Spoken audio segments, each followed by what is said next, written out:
Last week in Michigan politics, lawmakers working late into the night ahead of a Friday deadline that promised big changes for the state's tipped wage and sick leave systems. We have the details on what was signed into law. Plus, as the nation observed a holiday meant to honor the service of the nation's presidents, some taking to the streets in cities across the state to protest against actions of the current president. Why they felt, despite blistering temperatures, taking to protest was their duty. And a big shakeup now planned for one of Michigan's three branches of government. What could be set to happen as the Chief Justice of our Supreme Court says she's stepping off the bench. I'm Josh Alburtus, and this is your 13 on Your Side rundown.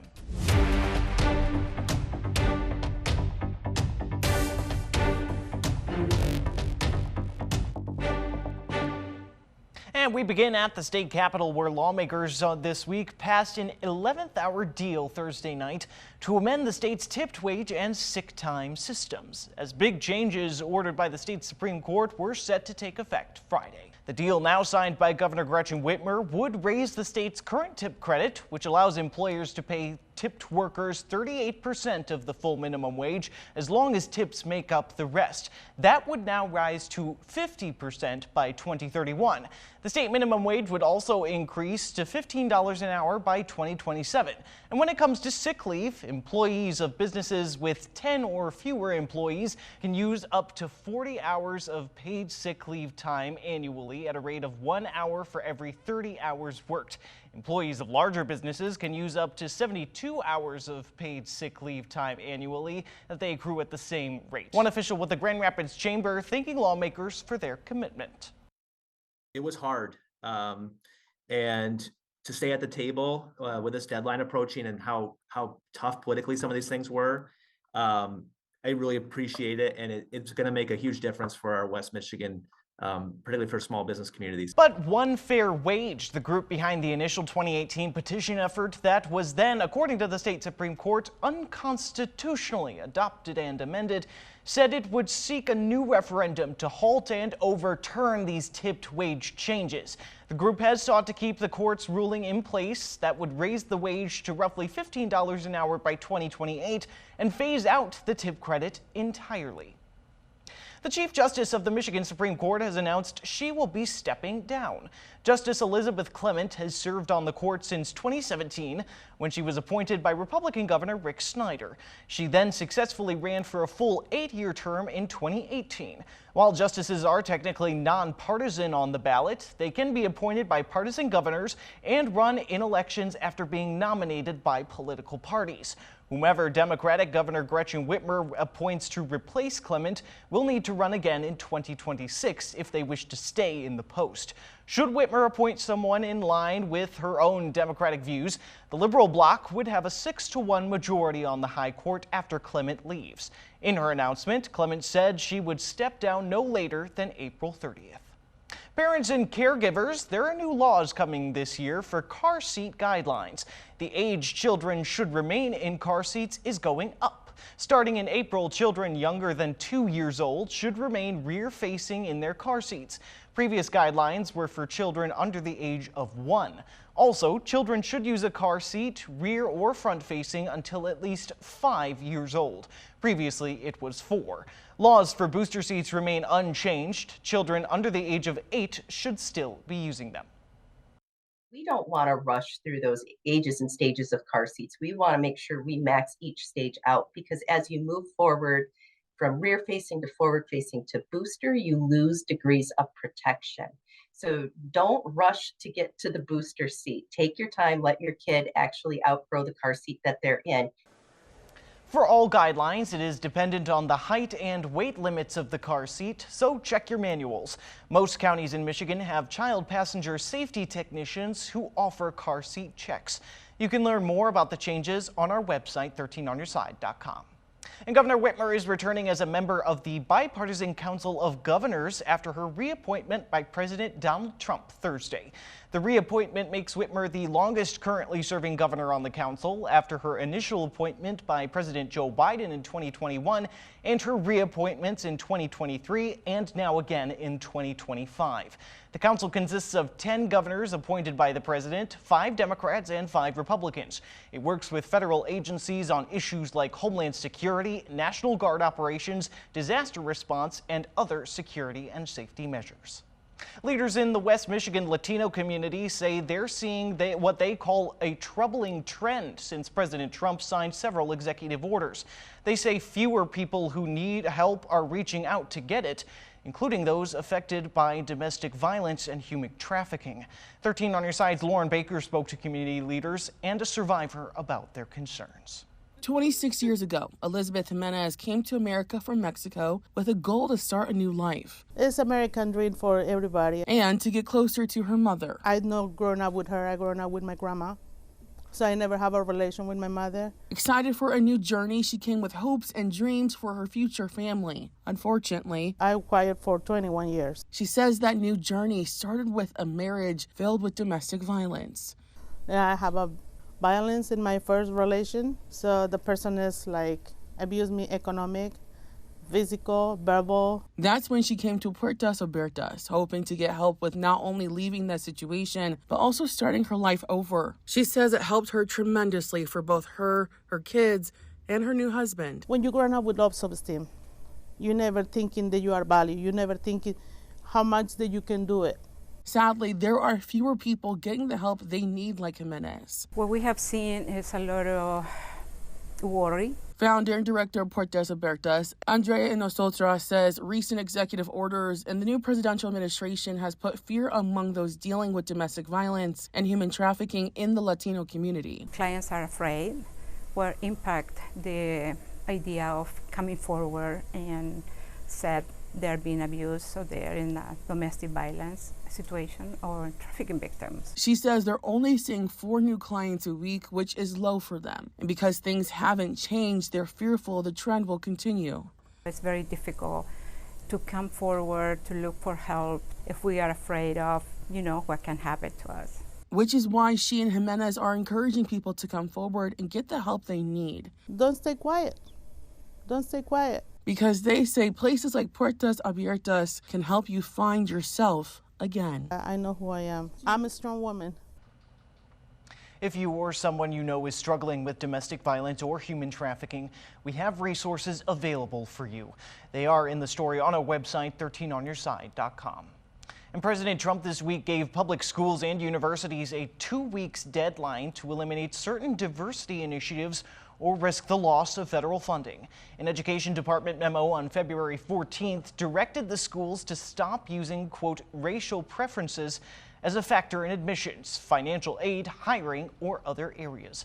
Schools are advised to end any practice that treats students or workers differently because of their race, or they could lose eligibility for federal money. Specifically, institutions are advised to comply with civil rights law and to avoid proxies for race to circumvent the prohibitions.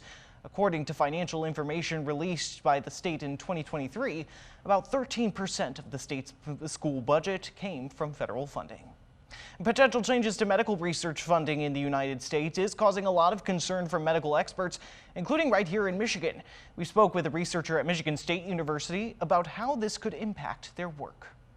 Our goal is to try and improve health and improve the length and quality of people's lives. Dr. Jack Lipton is a neuroscience professor at Michigan State University, specializing in researching Parkinson's disease. I work with a team of colleagues who are all neuroscience researchers to work on the origins of the disease, the consequences of the disease in terms of what it does to the brain, and then developing therapeutics. But now he believes that kind of work could be at risk. Understand that if they reduce the funding of these costs, it doesn't mean we do less research. It means we can't do it. The uncertainty coming after the National Institutes of Health announced earlier this month it would cap how much it spends in its grants on what are called indirect costs that often apply to facilities and administration. Where some grants to MSU have a rate of over 50%, The NIH now seeking to cap its indirect costs on grants at 15%.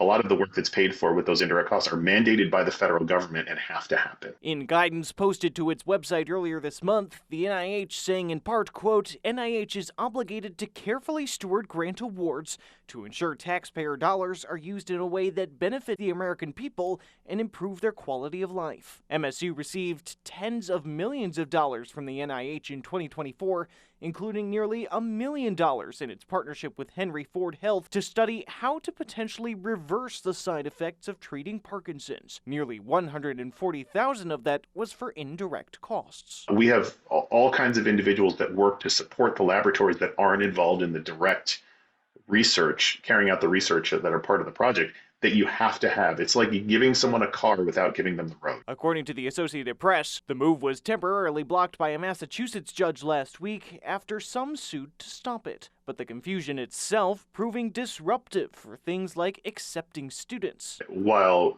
we might be able to risk taking some, we're certainly going to take less, because we just don't know where the funding is going to come from. In a statement to 13 on Your Side, the Van Andel Institute in Grand Rapids, which received nearly $25 million in NIH funding last year, said in part, quote, there is a great deal of uncertainty, and we are closely monitoring this evolving situation.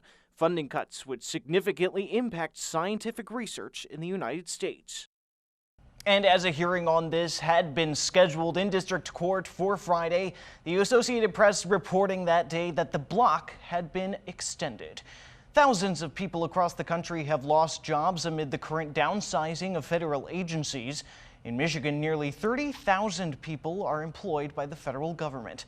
13 on Your Side's Jeremiah Brown spoke with a 10-year veteran of the U.S. Marines who is speaking out after losing his job at the VA.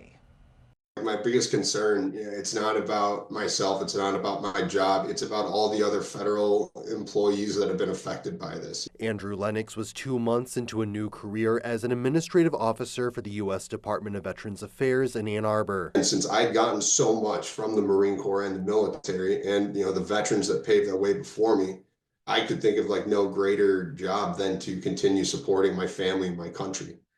And that's why I made the decision to work for the Department of Veteran Affairs. But he received an email on February 13th saying he is being removed from his position, citing performance-based reasons. I was fired for performance without even having a performance evaluation, and I found out as I'm talking to some colleagues that this happened to, they had gotten the exact same copy and pasted email across our department, different agencies. He says some colleagues who received the same notice were in probationary periods due to recent promotions. Outstanding employees who were in a probationary status because they had been promoted for their performance. And since they were then, vulnerable as a probationary employee, they got the same poor performance termination notification. This comes as the Trump administration's Department of Government Efficiency terminated thousands of federal workers across the country. In a press release, the VA stated it was dismissing more than 1,000 probationary employees, saying it will save the agency $98 million per year. VA Secretary Doug Collins saying, at VA, we are focusing on saving money so it can be better spent on veteran care. We thank these employees for their service to the VA. But Lennox says he fears cuts to the federal workforce will impact services many veterans depend on and livelihoods. And people are terrified. Imagine working every day not knowing if you're going to come home to an email and your kids aren't going to have health care, and you don't know if you're going to get a paycheck because somebody copy and pasted that you're a low performer. It's terrifying for all these people that are just trying to help. As the nation observed President's Day this week, crowds also gathered around West Michigan to protest the current president and some of what he has done. We were at protests in Muskegon and Grand Rapids, where some said being there was their duty. Oh, say can you see by the dawn's early light. On a day meant to commemorate the service of the nation's presidents, many in West Michigan trudging into roadside snowbanks to speak against the actions of the current president. What's important is that our President Trump is a president, not a king that he wants us to believe he is. From Muskegon, we're not sure if our democracy will hold, and we're just praying that it does. To Grand Rapids. As a democratic nation, this is our duty. to stand up and reject these things. Those gathered opposing actions taken by the president and the reported access of billionaire Elon Musk to the federal government. But the partnership between Trump and Musk is also one the White House and others have heralded. The two of them, with a great team around them, were going to look at the receipts of this federal government and ensure it's accountable to American taxpayers. But for others, and I've been protesting since the Vietnam War. Marching beneath an Uncle Sam, she says, has been to dozens of rallies. Kathleen Russell told us, "This feels horribly similar to the way it felt then. People are going to die in this situation because of lack of health care and affordable medicines and housing and food." And nearby, Mike Lewis and his drum. I'm not trying to draw attention to myself or any of my comrades by beating a drum. I'm trying to draw attention to this group and to these signs here that show that we are Americans that believe in our democratic form of government, and we believe that we can make a difference. Protesters using this day to bullhorn what they feel is an important reminder that rather than a king, America has a president. Oh, say does that star-spangled banner yet wave o'er the land of the free and the home of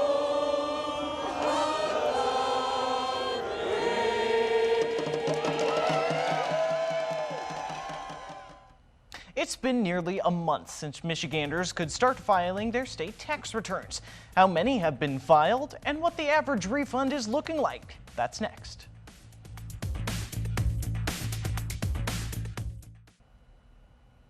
With tax season in full swing, thousands of Michiganders are already waiting on their returns.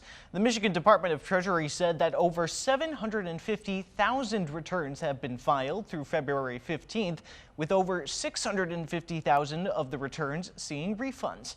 The average refund people are receiving is $1,039, according to the department. Michiganders have until April 15th to file their taxes. A Michigan Department of Treasury information officer told us that state tax refunds are taking about 4 weeks to return when filed electronically and about 8 weeks when filed physically. In Kent County, state and federal leaders met Friday to talk about the upcoming renovations to the East Beltline Bridge. The bridge, which crosses over I-96, is set to be renovated after the Michigan Department of Transportation received $25 million in federal grants. Congresswoman Hillary Scholten was at the event, speaking on what she feels are the importance of grants amidst potential federal funding freezes. This is what our tax dollars are for. We are having an important and I think necessary conversation in our country right now about how we should be spending precious taxpayer dollars. But public safety issues, investing in long-term infrastructure is definitely one of them. The project is looking to begin construction in 2027. The bridge is expected to be fully closed during the construction period. And in Muskegon County, the future of Muskegon's waterfront could look a lot different if a plan to develop a portion of it moves forward. Listening sessions regarding the waterfront's future finished this week, and now it is up to city leaders to decide the next steps. 13 on your side's Lauren Baker has the story. The future of Muskegon's waterfront could look a lot different in the future, and some Muskegon city leaders say they're ready for the change. There are not a lot of communities that have this type of water in their downtown. And we just want to make sure that people who live within a couple blocks to a couple miles of the lakefront can walk there and enjoy it. That city manager Jonathan Seifert talking about the plan to develop a portion of the waterfront. As part of the project, the city would acquire property along the south branch of the Muskegon River and along Muskegon Lake, something Mark Dock President Max McKee says has some people excited for the project. From the community and people that understand what's going on, all positive, very positive. There's a few people that don't understand the big picture, But once they understand the big picture, they come on board. But not everyone is on board. As part of the project, Fisherman's Landing Campground would be changed into a port, which has some upset. The primary concerns that we've been hearing are from folks who use the campground, which is something that we were aware of and expecting. The Fisherman's Landing Campground is a unique campground. They've gathered this information through many listening sessions, which ended on Monday. Now they'll present their findings and plan to the city commissioners, who will vote on the plan. And while they understand why some are opposed, they say the future of the project will enhance the community. It's not just a 1, 2, 3, 4, 5-year project.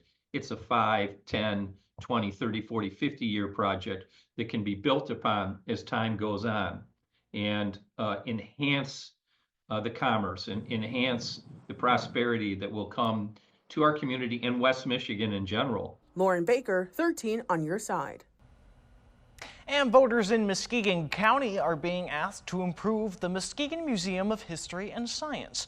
A millage proposal will be on the May ballot. It would help fund a long-term expansion, if passed, to give more space for exhibits at the Lakeshore Museum Center. The millage would cost homeowners about $31 a year for every $100,000 in their assessed property values.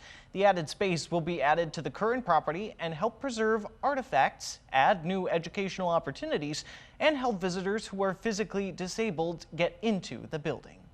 We have a grass lot that we will be building out onto for that new visitor space, and then we'll go up and over the current building and transform that. That'll be visitor space on top, and then the current brick building that you see on 4th and Clay will become collections and archives.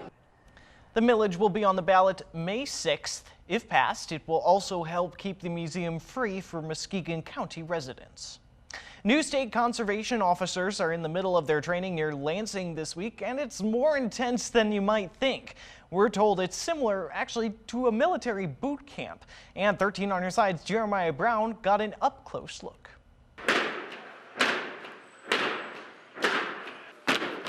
It's boots on the ground for these 17 recruits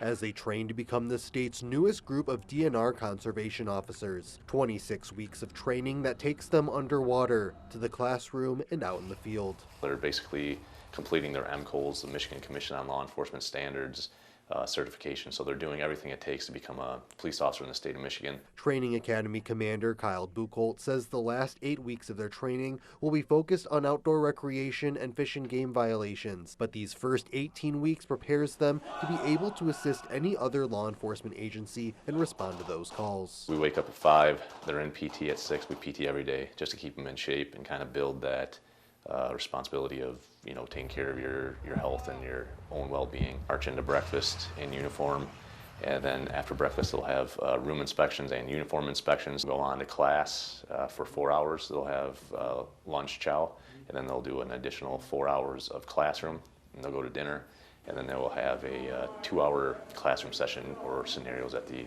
end of the night. Due to these being new recruits, we're not showing their faces for their privacy. Video from current and past classes showing the range of training, including underwater rescues, traffic stops, and search and rescue. So conservation officers, we traditionally patrol alone, right? So we're out there alone. What we come across, we have to deal with on our own. I think the way we have this set up here, they learn the discipline, they learn the life through and through as a conservation officer. Staying in this building together, they also learn to work together as a team and rely on one another.